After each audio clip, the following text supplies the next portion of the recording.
Hey guys, and welcome back to my channel. Welcome if this is your first time here. So this is going to be your twin flame soulmate reading, and I'm doing these readings bi-weekly now instead of every week because I just want to kind of give everyone a break in between these readings. These readings can get kind of heavy, they can get kind of emotional, so I think that bi-weekly would be better than doing it every week. And also it's important to remember that in this journey, whether it's a soulmate or a twin flame, the most important thing is for us to focus on ourselves and focus on healing ourselves within. So it's not necessarily healthy to be watching these readings every week or every other day, because sometimes, we can get caught up in it. We can get caught up in wanting to see what's going on, what's going on with the other person. And sometimes it can be kind of distracting for us. So I think that bi-weekly is kind of like the best or the healthiest route to take when it comes to these sort of readings. So let's get started.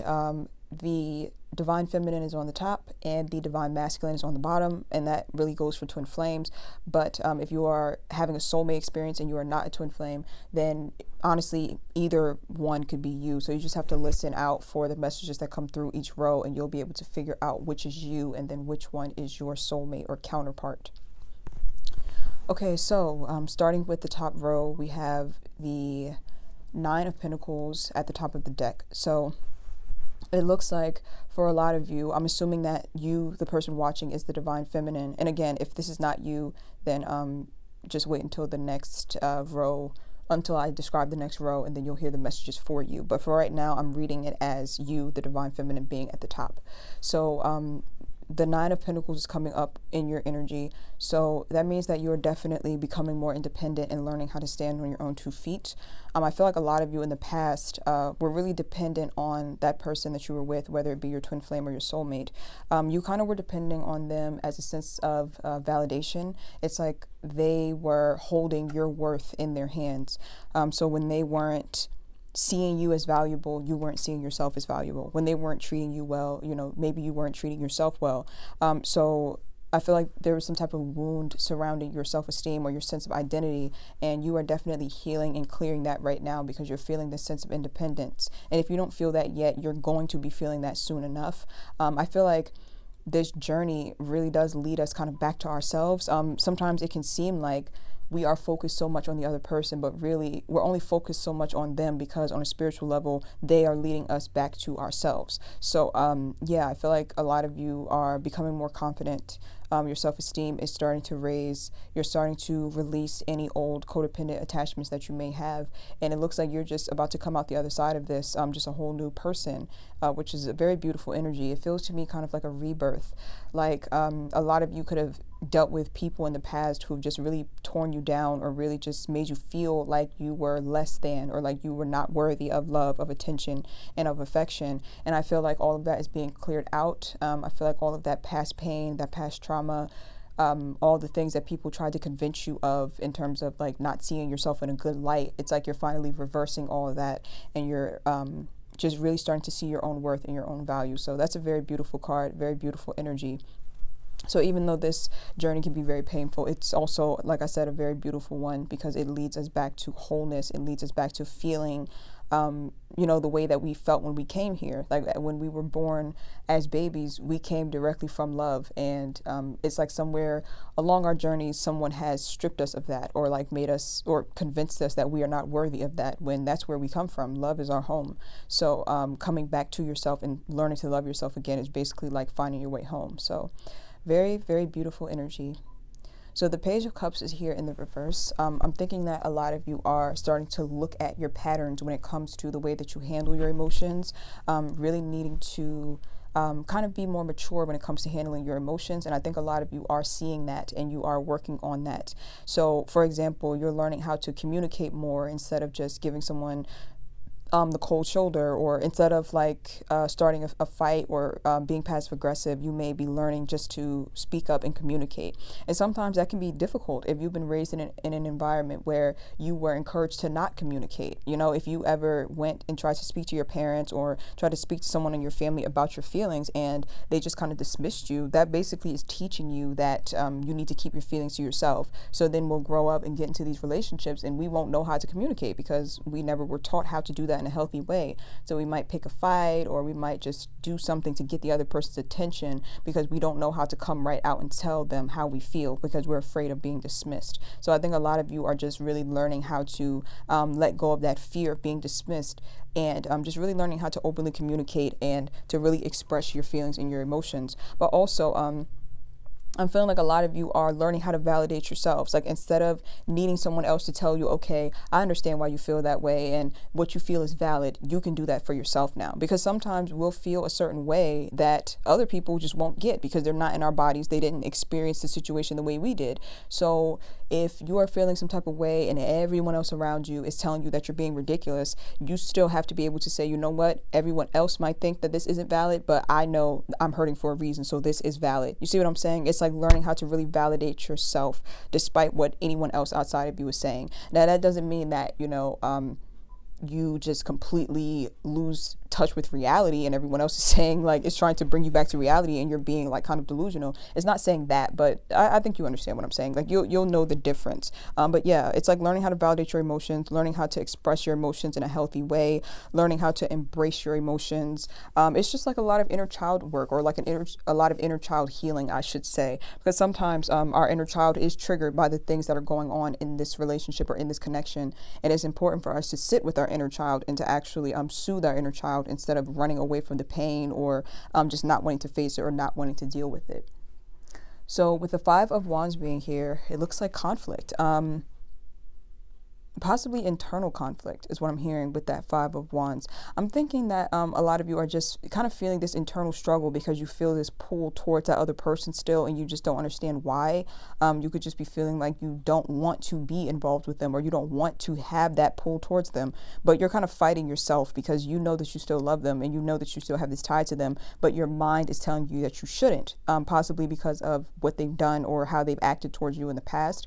And one thing that this is going to teach you is unconditional love. Now, a lot of people will hear unconditional love and they'll be like, no way, absolutely not. Because when you hear unconditional love, it sounds like loving someone and letting them do whatever they want to do to you, but still loving them. And that's not the case. You can unconditionally love someone from a distance because you love yourself first. So if someone's mistreating you, you remove yourself, but that love never really goes away if you think about it. Like, if you've ever really loved someone and you had to distance yourself from them, whether they left you or you left them, that love just really doesn't go anywhere. You can try to fight it. You can kind of say, well, I'm not with them anymore, so I don't care anymore. Or you can say, well, they don't care about me no more, so I don't care about them anymore. Like, no, like, that's not how it works. You still feel that love, and honestly, you're only like fighting yourself and lying to yourself by saying, like, I don't feel it, there's nothing there. And that's where that internal conflict is. You have to kind of just accept the fact that you do love this person, even if it means that you can't be with them right now, or even if it means that, you possibly won't ever end up with them. You have to kind of just accept the fact that you still love them. And it's very difficult. This path is not an easy one. It's definitely not for the faint of heart at all.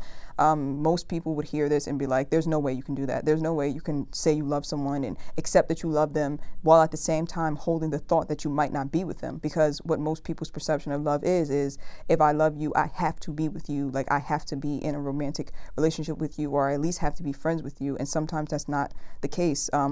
Just don't forget that, like, we are spiritual trailblazers here. Okay, so we're like leading the new wave of love, like when it comes to how we relate to love, like the new paradigm, the new blueprint when it comes to love. So yes, before, the old blueprint was, I love you, so what can you do for me?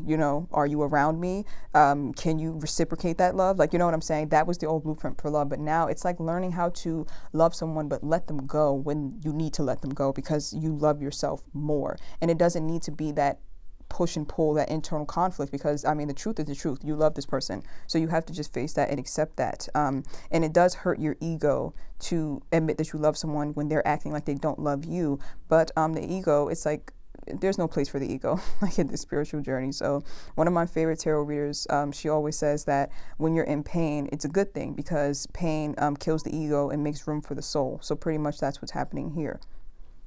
So with the Empress card being in the reverse, I'm thinking that a lot of you are needing to really take care of yourself more. You may be really needing to nurture yourself a bit more than you are. With the Nine of Pentacles being in the upright, I'm thinking that you're making moves externally, like meaning that you're focusing on your business possibly, or you're really getting things done, you're being productive. But you have to make sure you balance that out with nurturing yourself emotionally. Sometimes we can get a bit confused because as the divine feminine in the connection, we're told that we need to take more action towards our goals and our plans and our dreams and stuff like that. Like we kind of need to disconnect from our emotions and kind of just become go-getters and go and, make the money or focus on our goals and things like that. But you have to be very careful with that, because the last thing you want to do is completely shut your emotions off and just focus on your goals, because then it's like you fall out of touch with your own needs. Like, don't forget, when it comes to this relationship, remember that your counterpart wasn't in touch with your needs, and that's why things ended up the way that they ended up. Like they weren't in touch with your emotions. They couldn't relate to your emotions. They couldn't cater to you or care for you the way that they could if they were more emotionally open. So make sure you're not turning into that. Like, make sure you're not turning your emotions off to the point where you disconnect from yourself. Make sure you're emotionally checking in with yourself and really taking care of yourself emotionally, while at the same time balancing moving forward and getting things done in terms of your goals and plans. So yeah, like I said, this journey is not for the faint of heart. I mean, it's difficult balancing out, like keeping a very open heart, but at the same time staying grounded and getting things done, like feeling all of that pain, but still making moves. Like it's a lot, but you wouldn't have been chosen for this journey unless you were strong enough to handle it. So clearly we are strong enough to handle it.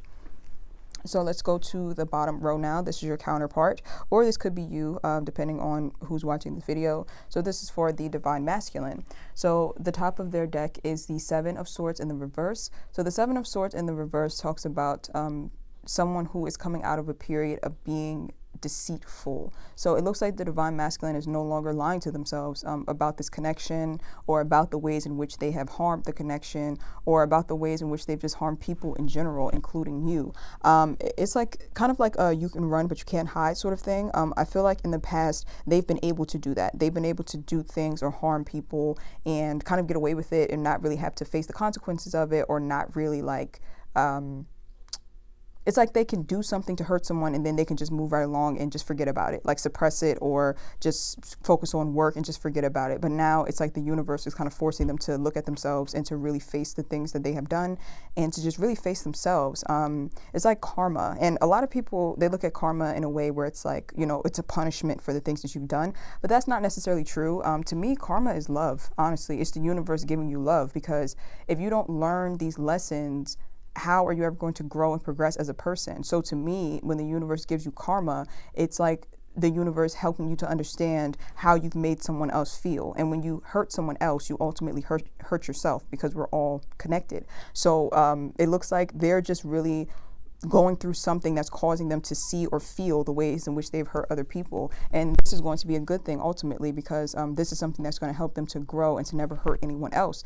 And because they were hurting other people, they were also hurting themselves. So like I said, this is a good thing, being forced to look in the mirror and to deal with the things that are hurting you and hurting others. I mean, that's happening on their end. So with the Eight of Wands being here in the reverse, I feel like there's a bit of stagnation. And that's a good thing, again, because sometimes when we are on the go and we're constantly like distracting ourselves, it's like we never have to sit down and think about what we've done or the past. I feel like the Divine Masculines, or your soulmate, or whoever resonates with this bottom row, it's like they are constantly on the move. And so because you're on the move, you never have to sit and think. And now they're being forced to sit and think and to process the things that they have done. So again, I think this is just like the universe sort of like forcing them to see or forcing them to grow within. So it's a good thing. They may not be seeing it as a good thing, because I'm getting kind of a painful energy from that, a very anxious, painful sort of energy. And it's just, it doesn't feel good at all. And yeah, it's making me feel kind of sick. Honestly, I think that whoever this person is, they're just really not used to sitting and dealing with their emotions, and it's hard. Honestly, I feel like the top row could be the chasers and the bottom row could be the runners in this situation. And I do have to say that I right now am experiencing the running energy. Before, I was experiencing the chaser energy, and my counterpart was running from me and blocking me and dating other people and things like that. And I was always so judgmental, like, oh my God, what a coward. Like, just sit down and face your emotions. You're so cowardly. And now I'm getting that karma because that's what I say when I say the universe is like karma is love. I'm getting that karma because now I'm starting to see why people actually take off and run from their feelings, because it is very, very painful. Like, I'm in the running energy right now where I am in union with my twin flame right now, and I want to run. Like, I want to take off and run because like it's so triggering, and he's not doing anything wrong, but it's just very triggering, just being in this connection with him. So yeah, just if you are the chaser and your counterpart is the runner, just please understand that it's not like they're running and it feels good to run. It's an extreme amount of anxiety with this running. I think I would rather be the chaser, dare I say. That's a very bold statement, but I think I would rather, this running energy just does not feel good. So I just had to tell all of you that, for those of you who are wondering what the hell is going on with the runner in the situation, yes, it's very, very, very scary and is a lot of anxiety, and that's why running is like the best or the easiest feeling solution. But it looks like they're being forced to not run, like they're being forced to kind of stay and deal, or sit with themselves and deal with it, or deal with their feelings. So the Chariot card is also here. So a lot of them are really starting to be forced to nurture themselves. The Chariot card came out in the weekly reading as well. And I said over in that reading too, that the Chariot card is the Cancer card, and Cancer is like the maternal energy. The sign of Cancer is the maternal, motherly energy. So a lot of them are kind of forcing or kind of being forced to take care of themselves more, or kind of like open up their hearts more and feel their emotions. But I feel like there's still a bit of bit of a block. Like, they're not ready to be 100% open and vulnerable. It's like a very slow process, but I feel like they're slowly but surely opening their heart. They're slowly but surely starting to feel things more deeply, and it's just, to me, it just feels very scary. Like, the energy that I'm picking up on for this row, it's making me kind of sick, just a little bit. But yeah, it seems to be a bit scary. So they're trying, or their heart is trying to open, or it's trying to like let that love in, but it's just a bit it's a bit difficult. It's a bit scary. So it's a very slow process. I feel like this person has just been through a lot emotionally, and of course you have been through a lot emotionally as well. So that's not to make an excuse for their behavior, but I just feel like their behavior is a direct reflection of the things that they've been through in their life. So it's very difficult for them to open up their heart. It's like a foreign concept for them. So yeah, it's like you're struggling on your end, but they're struggling as well. And again, that doesn't mean that you have to sit around and wait for them. That doesn't mean that you have to take pity on them and let them treat you whatever way they want to. Like, that's not the case at all. But it's just sometimes understanding, or just putting yourself in a state of mind where you understand that they've been hurt too, can sometimes help you to kind of release that anger or animosity that you may have towards them. Or that's how I work, at least. That's how it works in my mind. When I think about the fact that hurt people, it kind of helps me to release any anger or pain that I have associated with them. So the Hierophant is here as well. So the Hierophant talks about tradition. So some of them could be thinking about long-term commitment and tradition. I can't even get the word out. Do you see how like I start like stuttering on that word, because this is something like horrifying to them. A lot of them are thinking about long-term commitment and what it takes to have a long-term commitment. And I feel like a lot of them are realizing that they have been blocking their own happiness. They've been blocking the ability to have a long-term stable relationship because of the fact that they've been so hurt, and they've been like kind of keeping people away, or they've been afraid of letting that love completely in. But I feel like they're starting to kind of think about it and see that, like I said, they're the ones who have been blocking their own happiness. And I think that marriage and long-term commitment still terrifies them, because there's still a certain level of intimacy that comes with that. You have to really let yourself be very vulnerable if you want to have a genuine long-term connection. And I feel like it's something very scary to them, but I feel like it's something that they are exploring right now. So yeah, both of you are, you're on your path. You're doing what you need to do. Everything is going exactly the way that it's supposed to go. So I'm going to read the Perfection of Your Life card from the Sacred Rebels deck.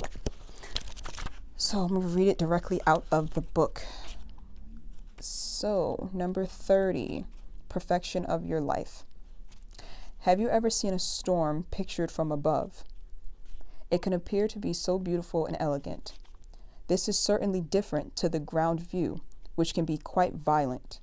So too, there is a great beauty in your life right now. However, at this point in the natural process, you may be experiencing it as an anxiety-inducing process. You may sense it as internal chaos rather than as something beautiful. You may feel it as something that is waiting to erupt from within, as a restlessness or an anxiety that you cannot quite articulate, but sense vaguely nonetheless. Perhaps the chaos is fully fledged and a person or situation in your life is causing all kinds of havoc, upheaval, or change and uncertainty in your world. Whether the chaos seems subtle, strong, internal, or external, this oracle brings the same message for you. All is unfolding according to a perfect higher order.